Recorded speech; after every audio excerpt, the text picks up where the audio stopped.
developing competent, diverse workforces, responsibly managing the finances of a business, and implementing policies that promote a functional public sector are at the heart of a thriving economy. At the University of Pretoria's Faculty of Economic and Management Sciences, we pride ourselves on producing resilient graduates who do this and more by working towards creating value in the market as well as government institutions. The faculty is home to 8 departments, a school, and 2 institutes which focus on management sciences, economics, financial sciences, and public management and administration. These are supported by technologically advanced learning systems and acclaimed lecturers, some of whom are internationally lauded. With more than 70 postgraduate programs and an established track record of impactful research, we enjoy long-standing industry partnerships and associations with several reputable institutes and companies. We are ranked among the world's top economic and management sciences faculties, boasting a number of academics who are rated by the National Research Foundation.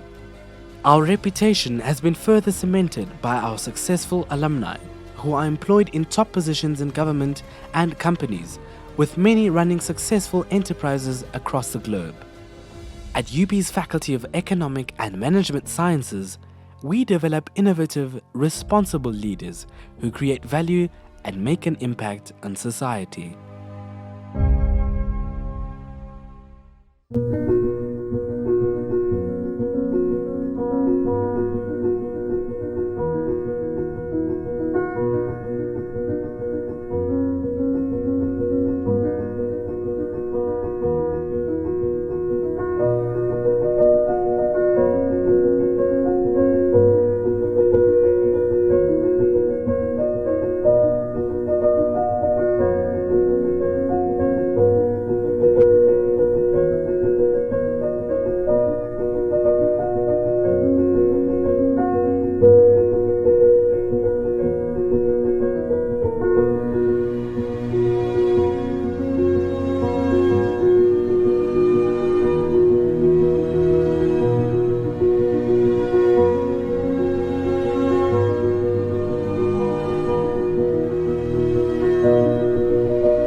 Hello and welcome to the EMS Faculty Social Justice and Anti-Discrimination Week. My name is Alma Akob and I'm a communications intern at the Albert Lutuli Leadership Institute. I'm doing my Master's in Strategic Business Management and I'm honored to be participating in the University of Pretoria EMS Faculty Social Justice Week. Now, to discuss the Social Justice Week on behalf of the ALI, we have had conversations with some very pivotal individuals who play such a huge role in social justice. We begin this video by chatting to Professor Derek de Jong, the director of ALI, who will provide insight into the role that the Albert Lutuli Leadership Institute has played in social justice and anti-discrimination. Then we talk to Lutuli's grandson, Kululeko Lutuli, who will tell us more about the life that Chief Lutuli lived. And lastly, we speak to Professor Raymond Suttner, an emeritus professor at UNISA, a scholar and a struggle icon. Now, we can't talk about social justice without talking about the Albert Lutuli Leadership Institute. Now, Prof, what is the significance of Chief Albert Lutuli in the ALI? Good morning, Alma, and thank you very much for hosting this talk this morning. You look lovely in your Cameroonian dress. Thanks, Prof. Seeing that we are celebrating Heritage Month, you really look beautiful. Thank you. Thank you for the opportunity, and we are obviously very happy to be able to contribute to the faculty's Social Justice and Anti-Discrimination Week. And as you rightfully said, the Albert Lutuli Leadership Institute has a unique contribution towards that. Let me start by saying two things. First of all, we are commemorating 60 years of Chief Lutuli being the first recipient of the Nobel Peace Prize in Africa. Secondly, we are celebrating 10 years of the existence of the Albert Lutuli Leadership Institute. So this year is quite special for us. But more about social justice and anti-discrimination. Now, there's a story that I want to tell you about UP and the connection between UP and Albert Lutuli. I don't think many people know this, but in the mid-60s, Chief Lutuli was invited by a few students on the UP campus to come and give a lecture. As you can imagine, at the time, it was not allowed for an ANC leader to be on UP campus. But nevertheless, Chief Lutuli came, and he was addressing a group of students in front of the Ola on the UP Hatfield campus. Needless to say that a few students came and saw Chief Lutuli giving this speech, and they obviously didn't want him there. And a bit of a struggle started, and the one student struck Chief Lutuli, and he fell. And a bit of a fight started between the students, and he stood up and he said, "No, this is not the way that we need to solve our problems and our differences. The first thing is that I need to know, why are you so mad at me that you decided to strike me?" And they started a conversation, and eventually Chief Lutuli was accompanied off campus. But the big thing at that point in time is the point that he made, and the value that he was portraying is one of understanding the other before you judge. And he stood for that for many, many years. So the University of Pretoria has a complex history with Chief Lutuli. So the Lutuli family came to the University of Pretoria in 2011. So they told us the story. And you can imagine, I was sitting with the then Vice Chancellor in his office, listening to the Lutuli family, and I was thinking, but where is this going? You know, this is a fascinating story, but eventually they said, well, the Lutuli family decided they want to give the legacy of their late father to the very university whom he had such a difficult and complex relationship with. So the symbolic meaning of that is quite profound, I would say. And I think to a large extent, his history and association with UP also paved the way for, I would think, multiple attempts by the university to try and pursue, I think, his legacies. Most notably, I would imagine, through the Lutuli Institute. So the Albert Lutuli Center for Responsible Leadership was established in 2011, and last year we became an institute.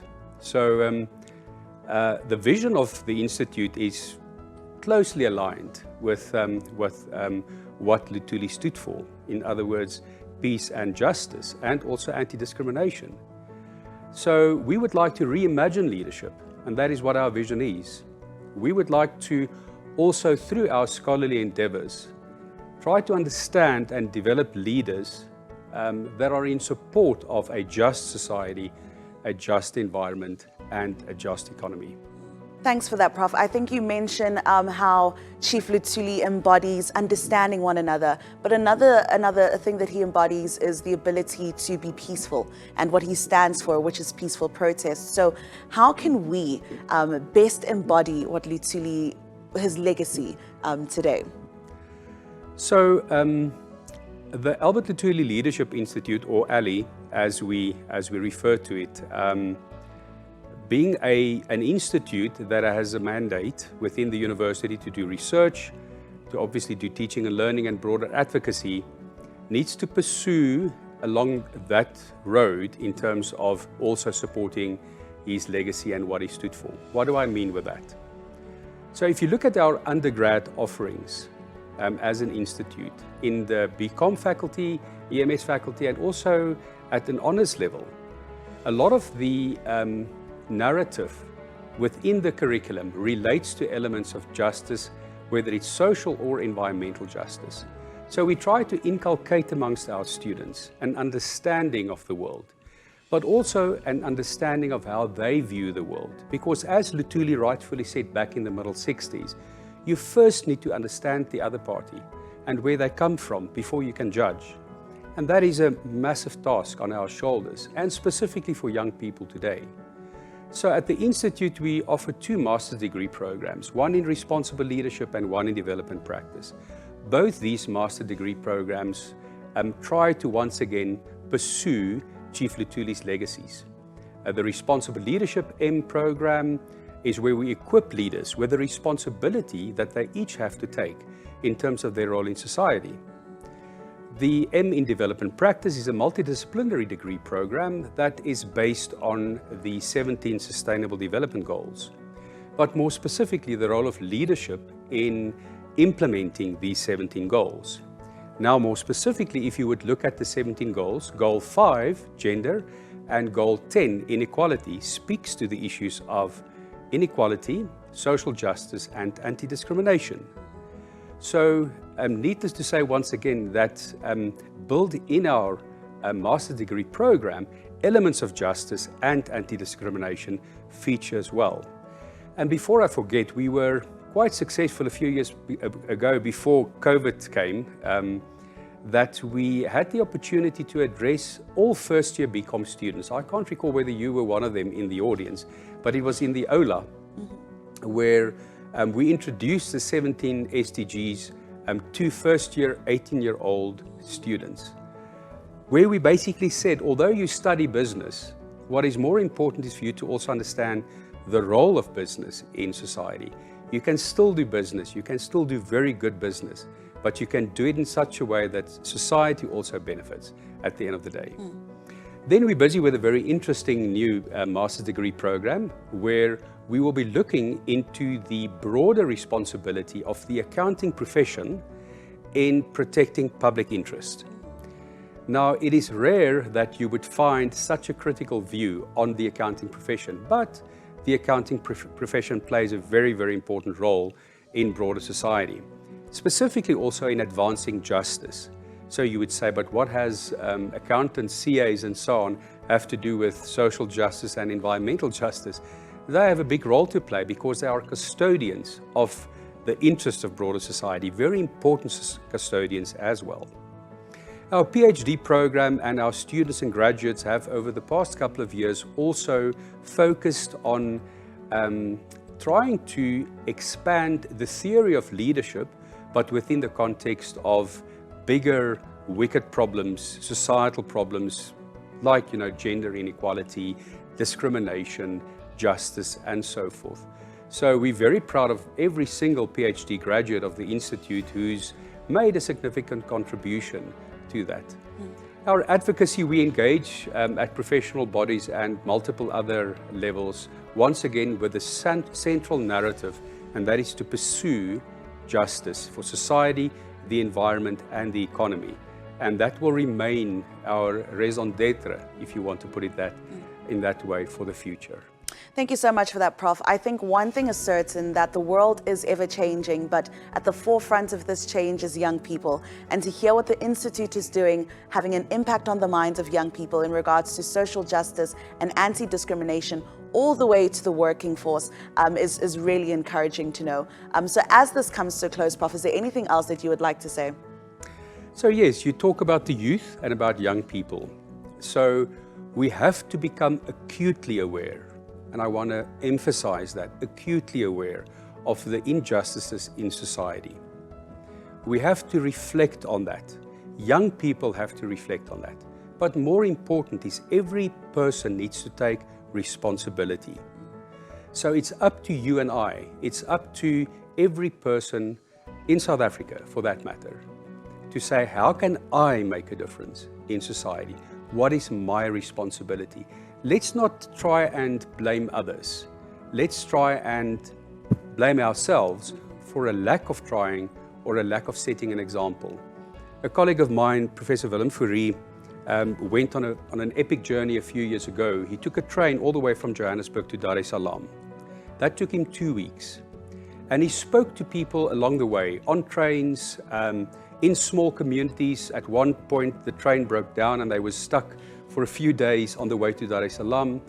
And he just basically, with a video camera and a colleague of him, interviewed and recorded some of the responses of these individuals on the question, how do they understand leadership? And it was quite simple. They said, be an example. That's the one thing. So I think we all have it in us. I think we should act. A very, very well-known saying from Chief Luli in 1963 was, the test is action. And I think that says a lot. Without action, there would be no consequences. And if we take action now, personally, it's up to me and up to you. Thank you so much, Prof. If it is up to be, it is up to me. Thank you for providing a foundation about the Albert Lutuli Leadership Institute and about their role in social justice and anti-discrimination. Thank you.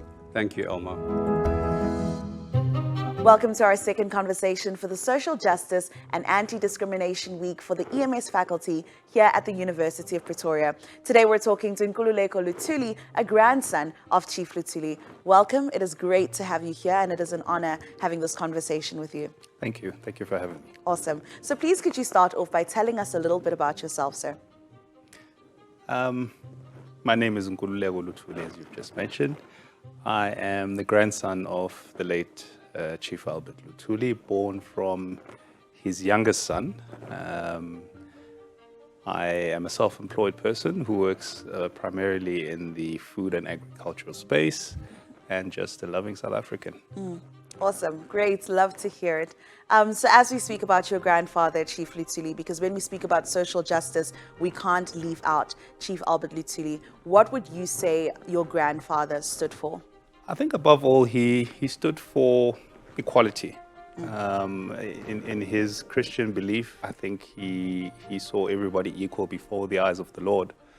And so his primary drive in life was to see that all people are treated as equals. And so one of the things that I think stands out about him is that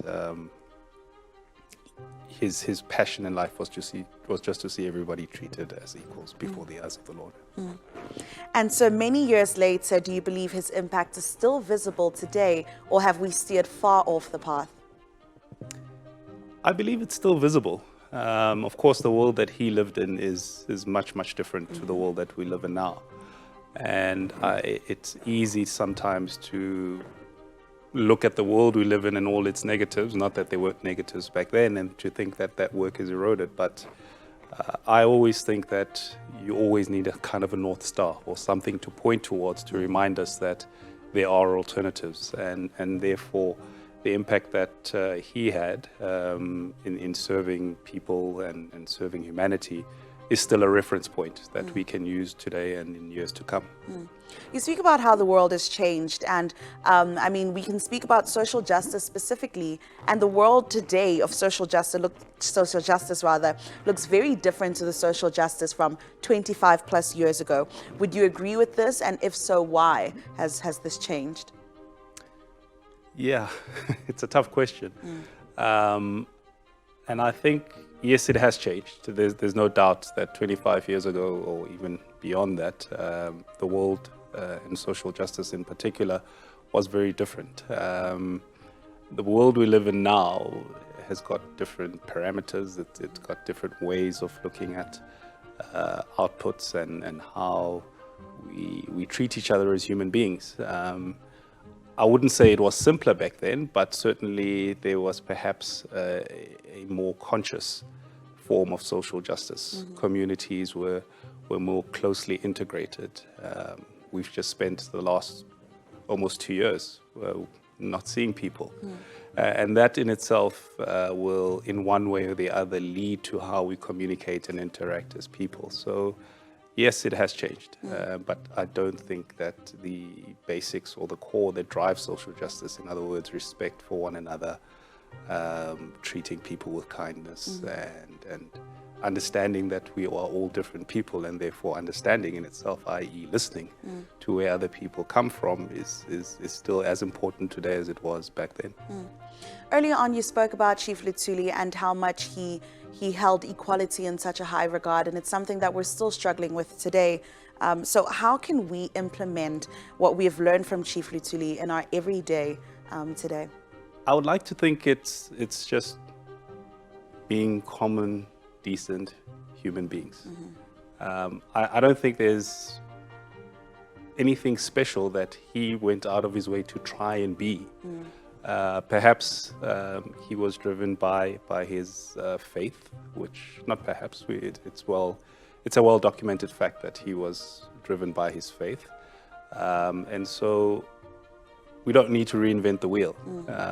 We could just look towards practices that we know work and are the core fabric of our society and make things work. And we could point to other parts of the world to see where social justice works and it doesn't work. And I think we'll find the same ingredients. And perhaps in a South Africa of today, I would perhaps argue that taking charge of one's life, once again, we may have perhaps given too much to the state. And the advent of democracy bringing about a notion that the state brings justice. The state organizes our communities, whereas it's not to that extent. We had communities before democracy. We had communities that functioned in particular ways before we had the government that we have today. And so if we are to try and claw back, if the argument is that we have lost elements of how we interact as people, go back to the basics. Go back to the basics indeed. Now, when we speak about leadership, leadership is very close to our hearts here at ALI. Reimagining leadership, transformational leadership, and all types of leadership. So what do you believe made Chief Lutuli such a formidable leader? I think he was, of course I never met my grandfather, but I think he was somebody that people could resonate with. He was an ordinary person that you saw in the community on a daily basis, and therefore people could identify with him and my grandmother. I also think that you never had to question his agenda. You knew what this person was about, and therefore if your thinking and your philosophies and you were aligned, you never had to wake up and think, well, what is he doing today? And I think those are the traits of a lot of great leaders, is that they're just people that resonate with communities. They're people who resonate with other people, and you never have to second guess them, and therefore you plow your faith into them to carry out the things that they say that they will carry out. I have to agree with you with that one. Resonance is so important for people to be able to relate to and take something personally as their own. Now, there's a quote by Chief Lutuli which says that you have to learn the rules of the game and then you have to play it better than anyone else. But the rules of the game are changing and discrimination is still around us. So how can we speak up even when we feel like our voices are not being heard? I might be repeating myself, but I think, once again, it's about taking charge of one life. Yes, you need to learn the rules, and you need to, particularly, or more specifically, always act within the law, the laws of our society and the laws of our countries. But in instances of discrimination and injustice and social injustice, as we are discussing it today, a lot of it, I believe, is taking charge of one life. We see too many instances where people look to others for senses of fulfillment, for senses of justice, for a sense of belonging. Whereas I think we ought to start determining more of that for ourselves and not leaving it in the hands of other people. Yeah. One of the key principles that Chief Lutuli stood for was peace. And in 2021, we've recently seen the protests that have taken over the entire country and social justice being used differently, as well as anti-discrimination still being very alive and strife in the country. What does social justice mean to you in 2021? Having a decent life. And that in itself is a complex construct, but your human rights, your basic human rights. And I suppose in the context of South Africa, we are an impoverished country. And so a part of social justice has to go hand in hand with economic and political justice. And I think all of these things feed into one another. And so you citing the examples that we saw a few weeks ago of looting, and it's an indication that society is broken, that there are fabrics of society that are broken out there, and those drivers of that of what we saw happening a couple of weeks ago are multiple factors.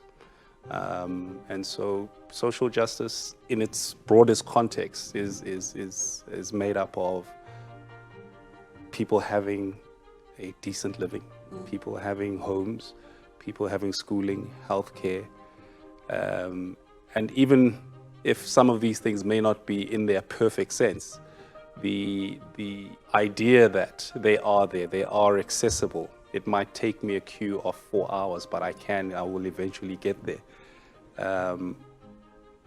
Leads to a non-negative, if I can put it that way. Not taking matters into your own hands, as we saw happening. Believing that the justice system does actually serve justice. Thank you so much, Kululeko. Society is broken, but it is up to us to fix it as individuals and as a community. So thank you for providing the insights, for providing wisdom, and for adding to our knowledge of social justice and anti-discrimination as we speak out this week. Thank you so much. Thank you very much.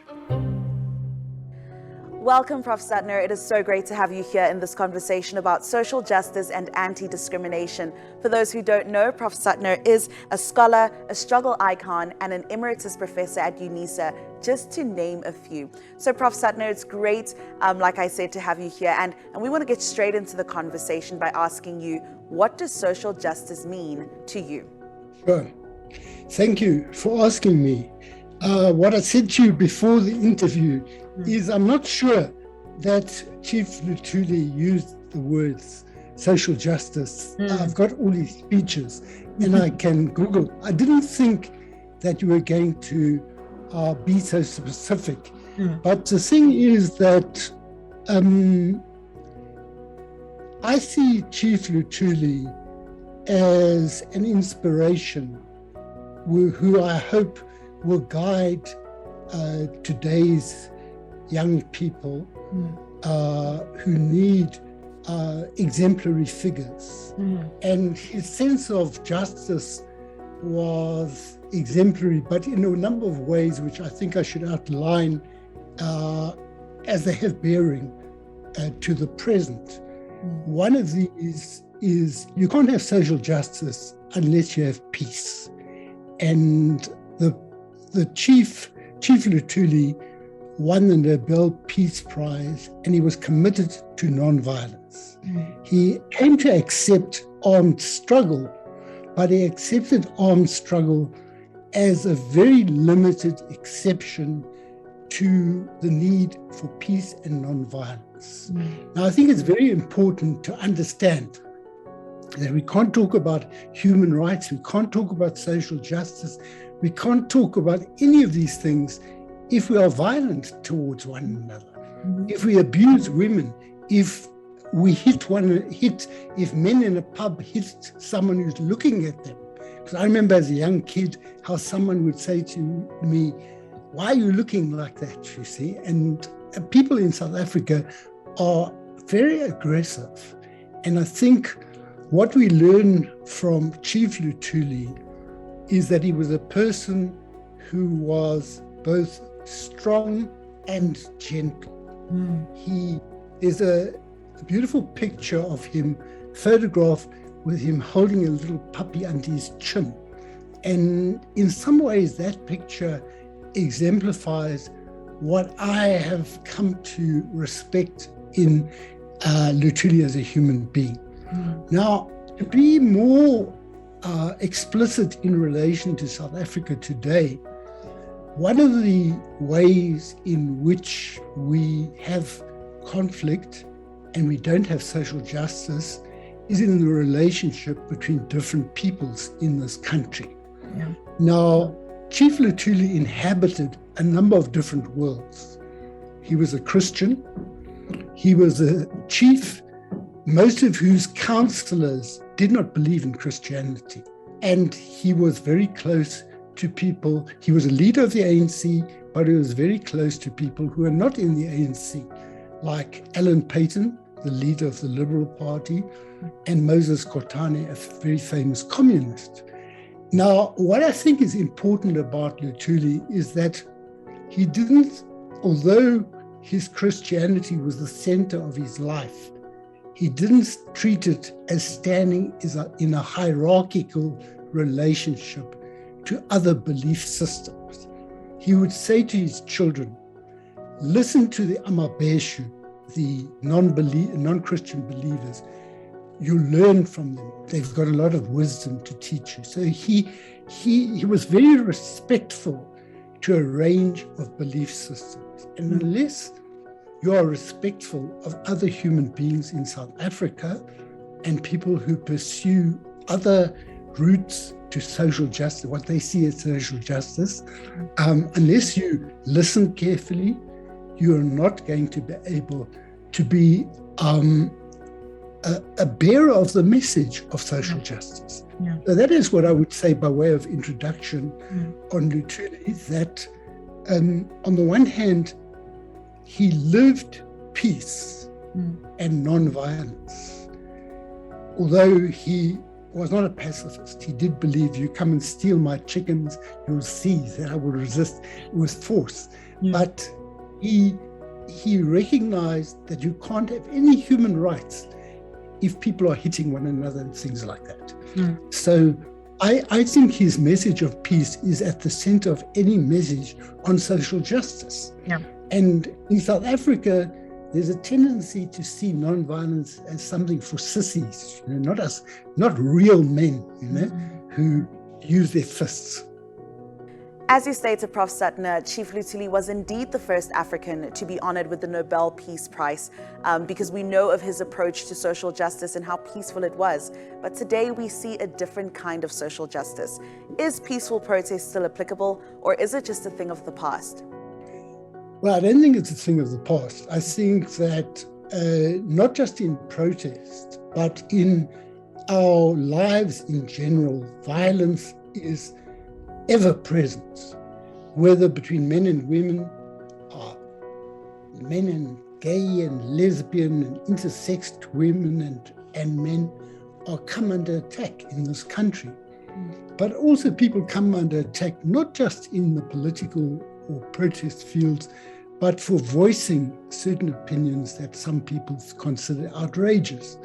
Now, I don't think that non-violent protest is a thing of the past, just as non-violence in general has to be advanced very, very carefully. And I don't think that there has been sufficient commitment on the side of people who come from the armed struggle, because they tend to believe that the armed struggle was very worthy, and I also think it was worthy, but it was not something that is universally applicable. You don't have armed struggle when you have a constitutional state.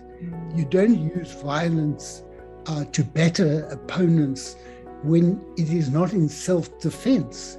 It's only justifiable in a very limited extent. I think it's very important for us to be arguing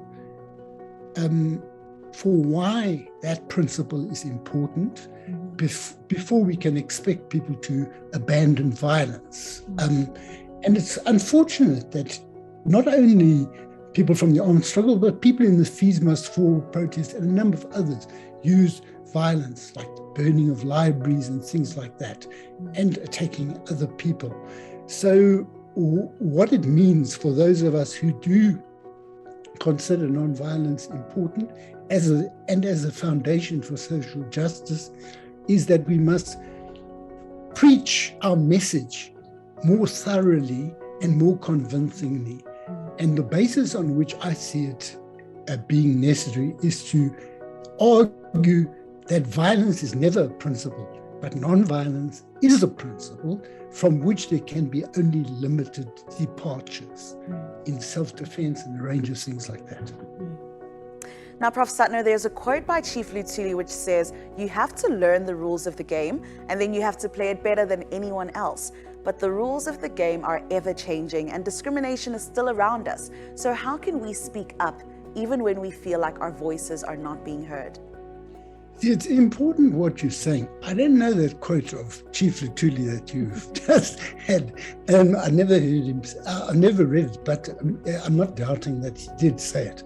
But what I think is important point that you made is that the discrimination that is seen or experienced, not necessarily seen, it's not necessarily seen, and that makes it more insidious, in that Black people may very well be excluded from something, but not on the face of it, not overtly because they are Black.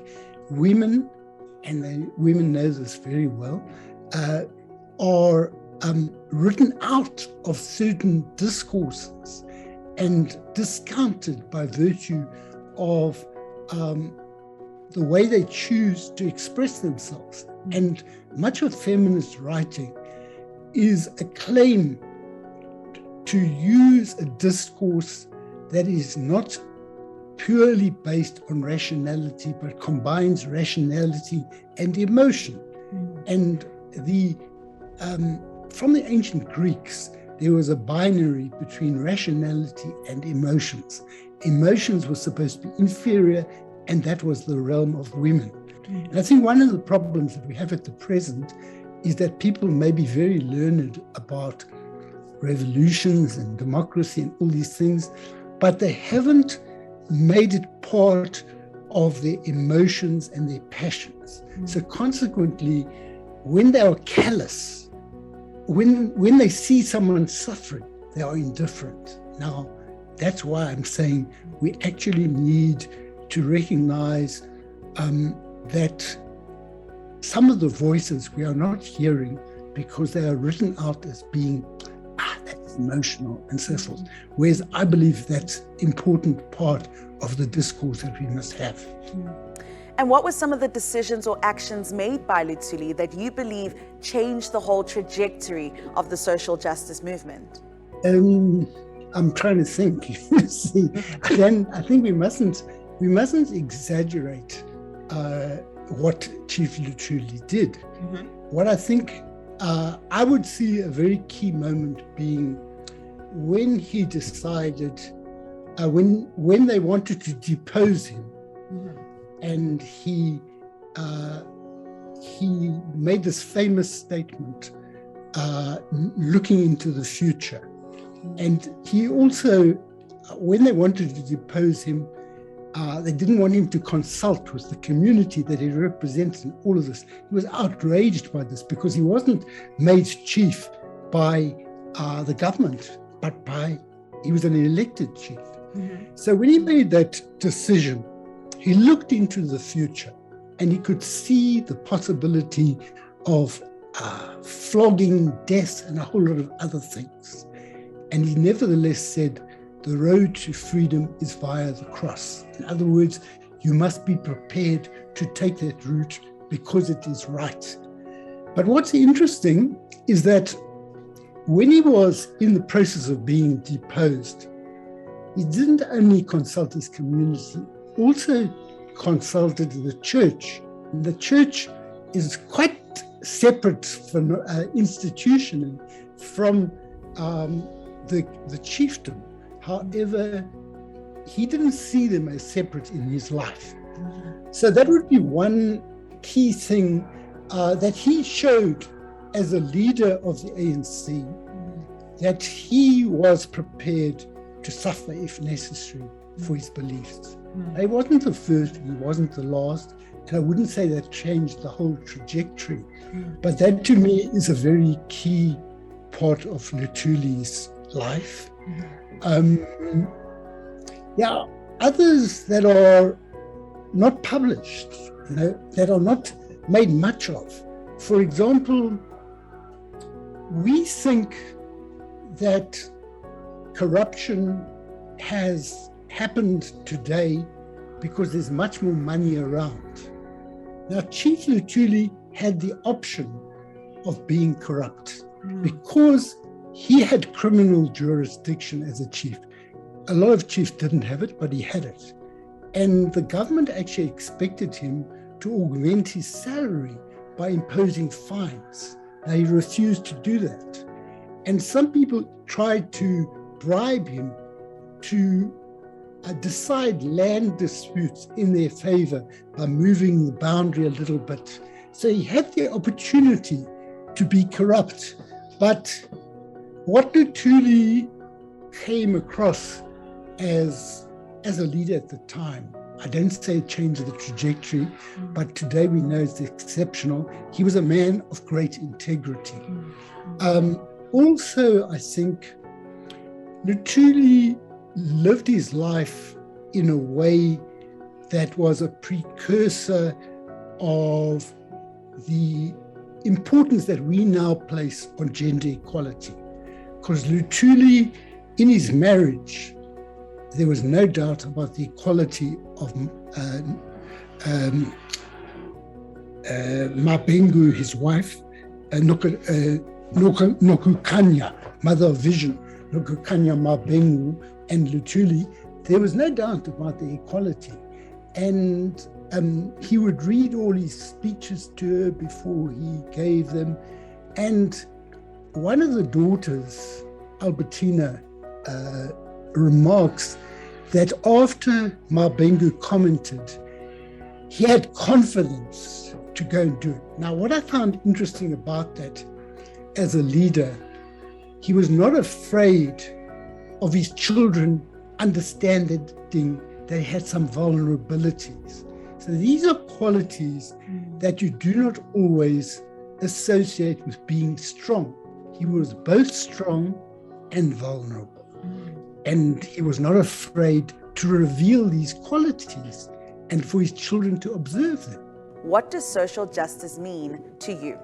Well, first of all, I will start at the level of relationships, that there must be mutual respect between all people.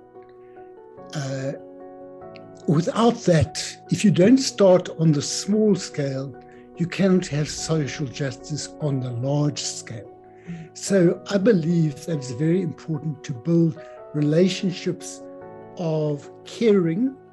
I didn't used to like using that word a lot, but the word caring connotes empathy, compassion, solidarity, standing with people who are suffering. As part of this relationship, to stand with them and suffer with them if necessary. So that I think my conception of social justice starts at the small scale, and the level of what is demanded of oneself may grow greater and greater, but one must be prepared to make those demands on oneself if they are needed to achieve social justice in the small scale and in the larger scale. It depends where you walk. In our society as a whole, I just think that we're living in a situation where there's not only violence, but there's also callousness. There's a sense that people are going without water for almost a decade in parts of Limpopo. The money was paid and nothing is done about it until election time, and something is made a priority for a week. And I think those sorts of things must be remedied. Well, that concludes our video. We've had such a rich conversation with a diverse array of individuals, a lot of food for thought for us to think about and reflect on. And we hope that each and every one of you will take on the baton of social justice and anti-discrimination as your own, because if it is up to be, then it is up to me and you.